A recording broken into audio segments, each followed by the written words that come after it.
So here's the drums.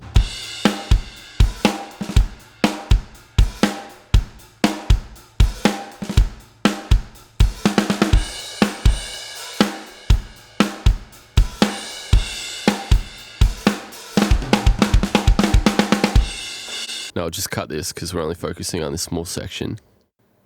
And now we dynamic split and make sure the sensitivity is set so it picks up everything.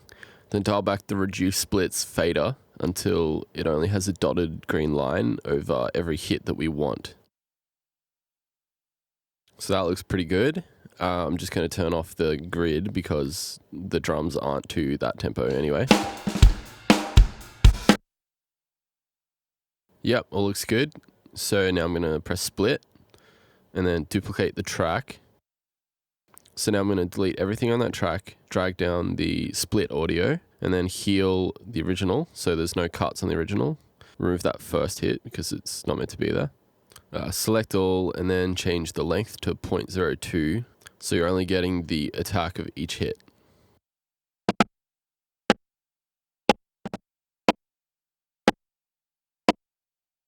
So now we're going to use that to sidechain to the gate, which we will put on the snare mic. So I'll set the attack to 0 and then give it a bit of look ahead.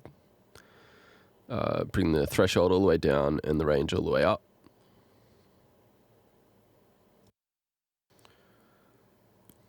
And then set it to external sidechain. And so we'll drag the spike track to the sidechain, which is channel 3 and 4 of the snare mic. So that's a bit fast hold and release for me, so I'll drag that back up.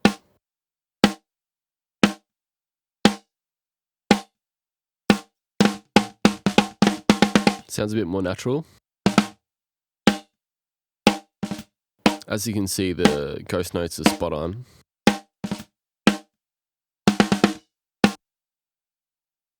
And so while we're here, I'll set the send to pre-effects so I can use this track to trigger a sample as well.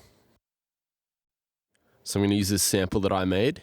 I'm going to use the same plugins as the real track, which is actually the same snare. Make sure the detail's at 0 and sensitivity is a bit higher than standard.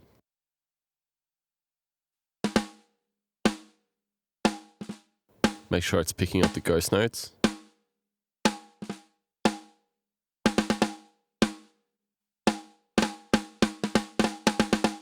Sounds pretty spot on to me.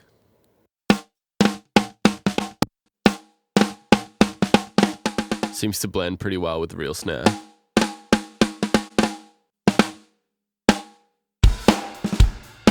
Could even get away with it by itself.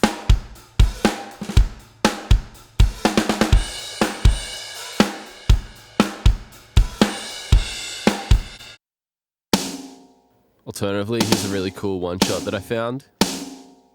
For this kind of sample, you probably don't want the ghost notes.